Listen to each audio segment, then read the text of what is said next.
Hello students, आज हम लोग female reproductive parts of flower के बारे में पढ़ेंगे। Female reproductive parts of flower, ये अगर हम इसको टॉपिक बनाते हैं तो ये बहुत आसान टॉपिक लग रहा है, लेकिन आपके एनसीईआरटी में थोड़ा वेग लैंग्वेज यूज किया जाता है। यहाँ पे कुछ एक टर्म है ना, उसको समझना होगा कि pistil, that is female reproductive part, pistil होता है। पिस्टिल को ही हम लोग क्या कहेंगे? कार्पल कहते हैं। This is also called what? Carpel. Megasporangium, that is called what? Ovule. जैसे वहां पे माइक्रोस्पोरेंजियम कहा गया था मेल रिप्रोडक्टिव पार्ट में, तो माइक्रोस्पोरेंजियम एक्चुअली पॉलन सैक था, ठीक। तो यहाँ पे मेगास्पोरेंजियम क्या हो गया? ओव्यूल की बात करेंगे। तो पिस्टिल का क्या स्ट्रक्चर होता है वो समझना होगा। फिर कार्पल का जब मैं स्ट्रक्चर बताऊंगी तो वहीं पे आपको ओव्यूल के बारे में जानना है। स्ट्रक्चर ऑफ ओव्यूल कैसे होते हैं, डिफरेंट टाइप्स ऑफ ओव्यूल्स क्या होता है, ठीक है। इसको बहुत ही सिंपल वे में समझते जाना है। और ओव्यूल के अंदर में ही एम्ब्रायो सैक प्रेजेंट होता है। ओव्यूल के अंदर में क्या प्रेजेंट होता है? Embryo sac, and this embryo sac is called what? Female gametophyte. Female gametophyte. तो ये क्वेश्चन बनता है यहाँ पे, जैसे वहां पे pollen grain represent male gametophyte, ये मैंने बताया था। यहाँ पे embryo sac, ये स्ट्रक्चर आपको ओव्यूल के अंदर देखने को मिलेंगे। एम्ब्रायो सैक के अंदर में ही एम्ब्रायो सैक जो होता है वो ओव्यूल के अंदर में एक स्ट्रक्चर प्रेजेंट होता है, and that embryo sac is called what? Female gametophyte. Means ये रिप्रेजेंट करता है किसको? फीमेल गैमेटोफाइट का। मतलब हम यहाँ पे डैम श्योर हो गए कि फीमेल गैमेट, दैट इज जो गैमेट का फॉर्मेशन होना है, मीन्स की एग का जो फॉर्मेशन होना है वो कहाँ पे होने हैं? इसी एम्ब्रायो सैक के अंदर में ही एग बनेगा। धीरे धीरे समझ में आएगा बहुत अच्छे से, ठीक है। अब इसको थोड़ा मैं रब करती हूं, लाइक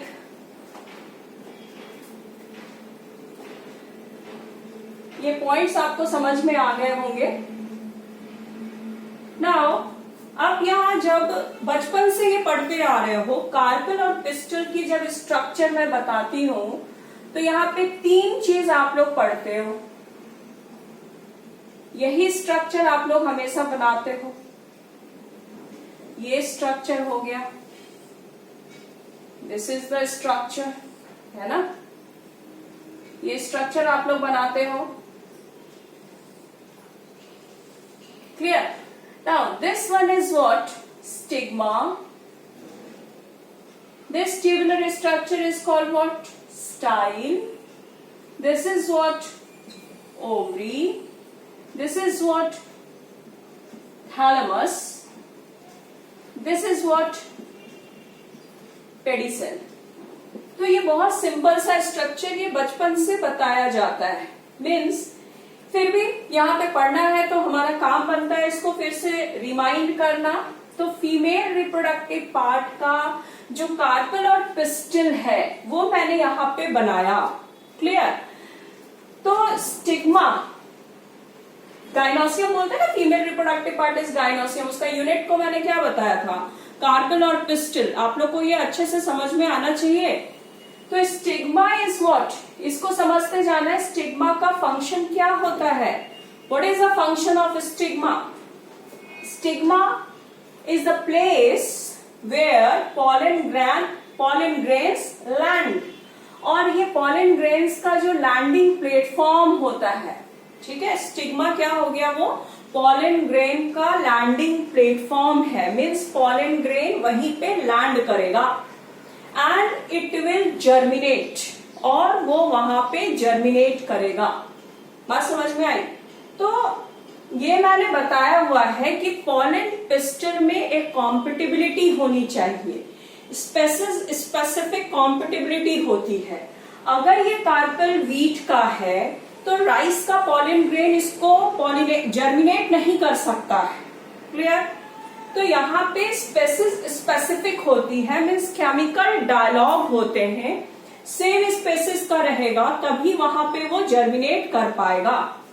मीन्स कि इसके स्टिग्मा पे कुछ ऐसे केमिकल्स प्रेजेंट होते हैं एंड उस केमिकल के प्रेजेंस में ये पॉलन ग्रेन क्या करता है, जर्मिनेट करता है। क्लियर? तो स्टिग्मा के बारे में क्या हो गया, this is a landing platform, ये लैंडिंग एरिया है, किसके लिए, फॉर पॉलन ग्रेन के लिए। एंड पॉलन ग्रेन यहाँ पे क्या करते हैं, जर्मिनेट कर पाते हैं। ठीक है, जर्मिनेट कर पाएगा। Clear? Number 2 is what, style. Number 2 तुम्हारा क्या हो गया, दिस ट्यूबुलर स्ट्रक्चर। स्टाइल जो है ये स्टिग्मा और ओवरी को कनेक्ट करने का काम करता है। ठीक है, तो style is a tubular structure which connect the style and the ovary. Clear? ना स्टाइल जो ट्यूबुलर स्ट्रक्चर प्रेजेंट है, what is the function of this style? ऐसा नहीं कि ये हॉलो है, it is filled with tissue, ये टिश्यू से भरा हुआ है। मान लो कि पॉलन ग्रेन जर्मिनेट कर रहा है, स्पेसिस स्पेसिफिक है, पॉलन ग्रेन जर्मिनेट कर रहा है, देन जो टिश्यू यहाँ पे प्रेजेंट है, मान लीजिए यहाँ पे टिश्यू प्रेजेंट है। ठीक है, तो पॉलन ट्यूब का फॉर्मेशन हुआ, this is pollen tube, and ये टिश्यू को इन्वेड करते हुए, है ना, ये जो पॉलन ट्यूब है इसको इन्वेड करते हुए ये अंदर तक पहुंचता है। बात समझ में आ रही है? तो pollen grain, when pollen grain germinate, it will form what? Pollen tube, and pollen tube invade the tissue of the style and it will reach to the ovary part. Clear? तो यहाँ पे style actually pollen tube का entry करवाता है, pollen tube entry हो रहा है, यहाँ पे एंटर कर रहा है। तो pollen tube, this is what, this is pollen tube, ये पॉलन ट्यूब हो गया। Now this bulge part is called what, ovary. ये जो बल्ज पार्ट है उसको हम क्या कह रहे हैं, ओवरी कह रहे हैं। And in the bulge part there is a locule और चैम्बर इज प्रेजेंट। इस बल्ज पार्ट में लॉक्यूल प्रेजेंट होते हैं, है ना, एंड और चैम्बर बोल सकते हैं और कैविटी बोल सकते हैं। लॉक्यूल और चैम्बर प्रेजेंट होते हैं। क्लियर? नाउ मान लो कि यहाँ पे एक लॉक्यूल प्रेजेंट है, एक कैविटी प्रेजेंट है, and inside the locule what is present, an ovule is present. ये तुम्हारा क्या हो गया, ओव्यूल प्रेजेंट होगा। इस कैविटी में, इस लॉक्यूल में क्या प्रेजेंट होगा, ओव्यूल प्रेजेंट होता है। This is what, ovule, and inside the ovary ovule is present. Ovary के अंदर में ही उसमें क्या प्रेजेंट होते हैं, ओव्यूल प्रेजेंट होते हैं। उसमें क्या प्रेजेंट होंगे, ओव्यूल प्रेजेंट होते हैं। नाउ फिर से 3 पॉइंट, स्टिग्मा। स्टिग्मा क्या हो गया, लैंडिंग प्लेटफॉर्म हो गई फॉर पॉलन ग्रेन, जर्मिनेट करता है। एंड स्टाइल क्या हो गया, पॉलन ट्यूब एंटर कर पा रहा है। ओवरी क्या हो गया, it is a bulge part, ये एक फुला हुआ पार्ट होता है, स्फेरिकल होता है। And inside the ovary there is a locule is present.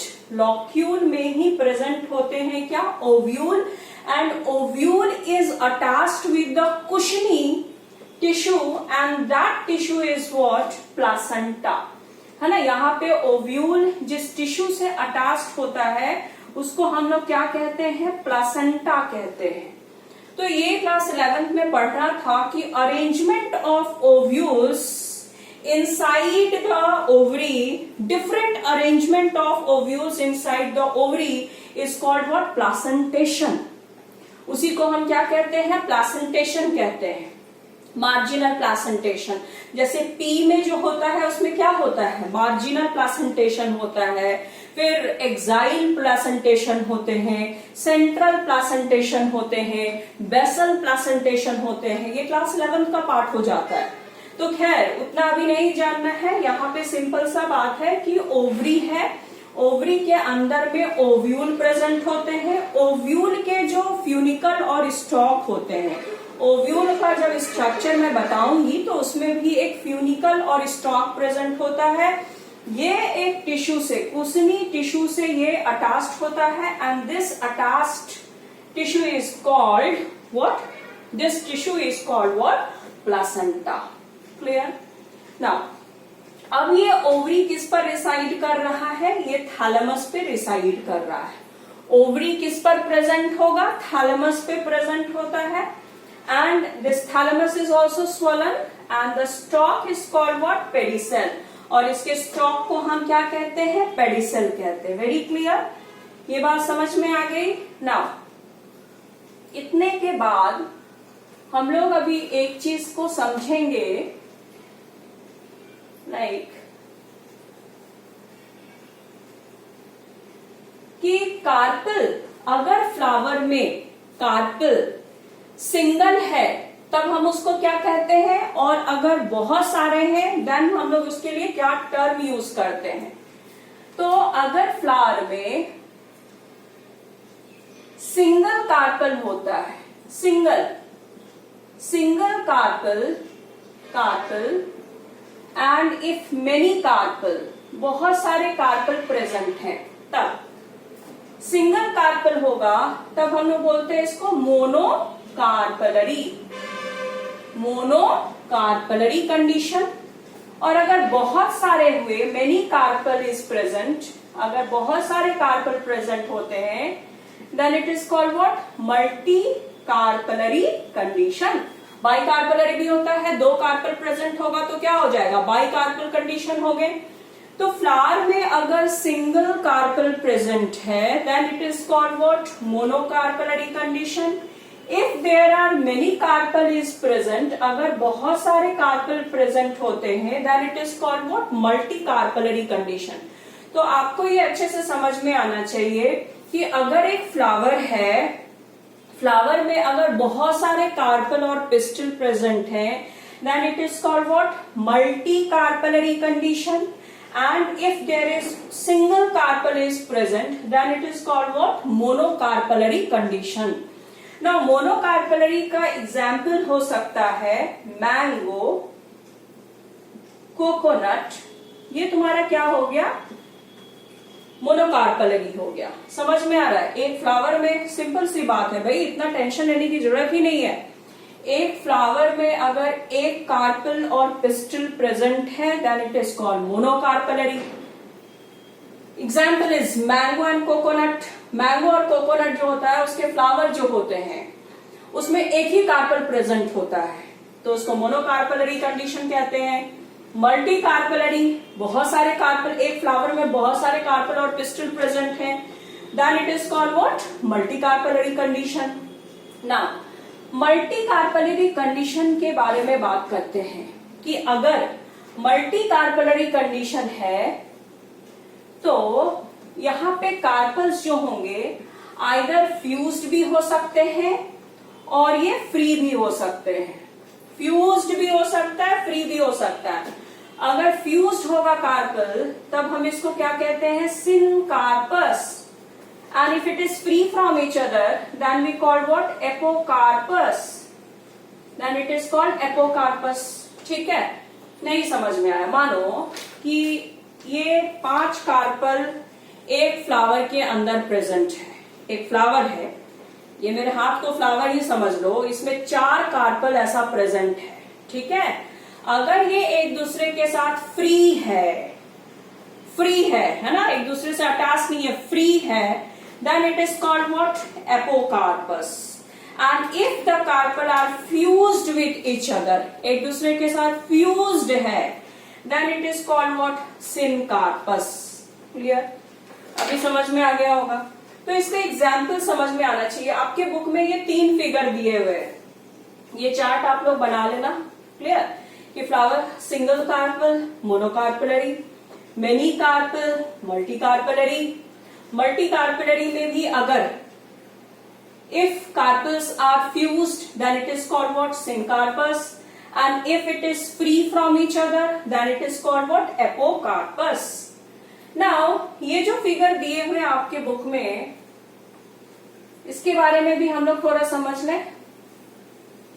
Simple सा चीज है, देखिए ना, ये फिगर तो बहुत आसान है, वही थैलेमस के बारे में बता रहा है। स्टॉक को ये पेडिसल कह रहा है, पेडिसल कह रहा है, ओवरी है, स्टाइल है, स्टिग्मा है, कोई इसमें टेंशन की बात नहीं। अब यहाँ पे मल्टी कार्पेलरी कंडीशन का ही ये दोनों फिगर है। ये दोनों फिगर किसका है? मल्टी कार्पेलरी का है, ठीक है। अब इस केस में हम लोग क्या देख रहे हैं, है तो मल्टी कार्पेलरी, यहाँ बहुत सारे कार्पल है, यहाँ भी बहुत सारे कार्पल है। इस वाले फिगर में हम लोग क्या देख रहे हैं कि सिनकार्पस का ये एग्जाम्पल है, पापावर सोमिनिफेरम, है ना। इसका फुल तुम्हारा बोटानिकल टर्म होना चाहिए, पॉपी का ये है पापावर सोमिनिफेरम। तो इसमें जो कार्पल्स है, मान लीजिए 1 2 3 4 इस तरह से 5 कार्पल्स, यहाँ पे ऐसा 6 कार्पल्स ऐसा करके प्रेजेंट है। सारे के सारे कार्पल्स आर फ्यूज्ड, ये एक साथ क्या है? फ्यूज्ड है। Then it is called what? Syncarpus. Example is what? Papaver. This is called what? Papaver. And ये भी multicarpellary है, 1 2 3 4, there are so many carpels are present and they were free from each other. सारे के सारे carpel जो है एक दूसरे से क्या है? फ्री है, एक दूसरे से क्या है? फ्री है। Then it is called what? Apocarpus. समझ में आया? ये multicarpellary का ही ये दोनों कंडीशन बताया है। एक तुम्हारा सिनकार्पस कंडीशन हो गया जिसमें फ्यूज्ड है carpels, example is papaver. And if the carpels are free from each other, बहुत सारे कार्पल्स है लेकिन एक दूसरे से ये फ्री होने चाहिए, तब इसको हम क्या बोलेंगे? Apocarpous. And example of apocarpous is what? Michelia. ये आपको याद होना चाहिए, क्लियर है। Now arising from the placenta, एक एनसीईआरटी का ही लाइन है। मान लीजिए कि मैं ये ओवरी बनाती हूं, ठीक है। अच्छा नहीं बना फिगर, इसको थोड़ा और अच्छा बना ही लेते हैं जब हम लोग मेहनत कर रहे हैं। तो लाइक ऐसा ओवरी है ये, और ये थैलेमस हो गया। मान लो ये हमारा क्या है? थैलेमस है, क्लियर। ये ओवरी है। तो एनसीईआरटी में एक लाइन लिखता है पेज नंबर 25 में, arising from the placenta are the megasporangium. मतलब मैं ये बताई हूं, मान लीजिए कुशनी जो स्ट्रक्चर है दैट इज कॉल्ड प्लासेंटा, ठीक है। ये प्लासेंटा हो गया, और यहीं पे क्या प्रेजेंट है? मेगास्पोरेंजियम प्रेजेंट है। तो megasporangium is nothing but it is what? Ovule. Megasporangium क्या हो गया? ये ओव्यूल है, और ये प्लासेंटा के साथ एक स्टॉक से अटैच्ड होता है, and this stock is called what? Funicle.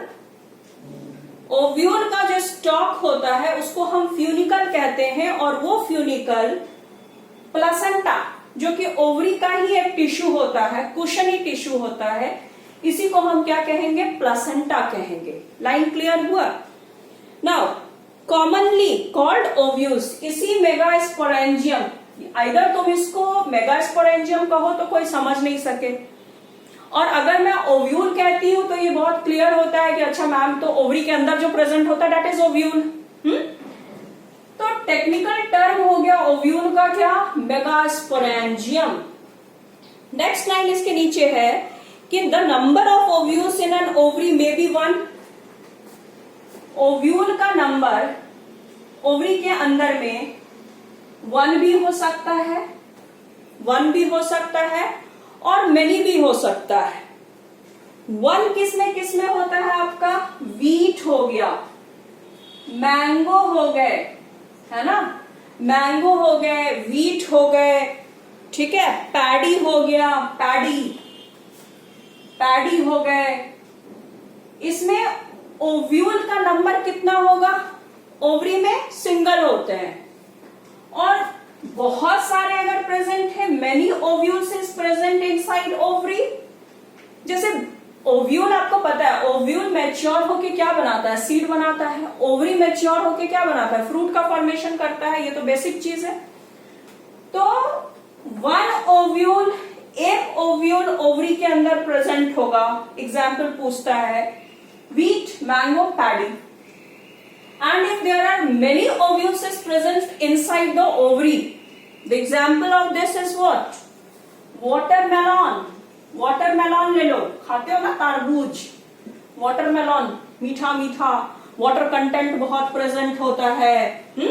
तो वाटरमेलॉन हो गया, पपाया, पपाया हो गया, ठीक है। तो एक ओवरी के अंदर में वाटरमेलॉन में कितने सारे सीड प्रेजेंट होते हैं, मतलब उसके अंदर वो जो ओवरी है, इतना बड़ा जैसा जो फल है, एक्चुअली वो ओवरी ही था, ओवरी कन्वर्ट हो गया फ्रूट में। और उस ओवरी के अंदर में जो लॉक्यूल्स प्रेजेंट थे, वहां पे बहुत सारे क्या प्रेजेंट थे, ओव्यूल प्रेजेंट थे। और ओव्यूल ही कन्वर्ट हुआ after maturation, after fertilization into seed. Papaya same case, papaya में भी कितने सारे बीज होते हैं। तो सीड कैसे बना, ओव्यूल ही तो सीड का फॉर्मेशन किया है। बात क्लियर है। तो इतना सारा डिटेल्स में अभी सिर्फ और सिर्फ कार्पेल और पिस्टल के बारे में मैंने डिस्कस किया है। क्लियर, बहुत क्लियर होना चाहिए, एक एक चीज क्लियर होनी चाहिए कि कार्पेल और पिस्टल ही अभी तक हम लोग पढ़े हैं। अब हमारा काम क्या है, this structure ovule, ovule which is also called what, megasporangium, what is the structure of ovule? Okay, तो नेक्स्ट क्लास में हम लोग द स्ट्रक्चर ऑफ ओव्यूल के बारे में डिटेल स्टडी करेंगे, बिकॉज क्वेश्चन यहां से बहुत पूछे जाते हैं। आप लोग पढ़िएगा, इसको एक बार रीड करके रखिएगा। मैं नेक्स्ट क्लास में ओव्यूल पढ़ाऊंगी एंड टाइप्स ऑफ ओव्यूल भी बताऊंगी। Clear, okay, thank you.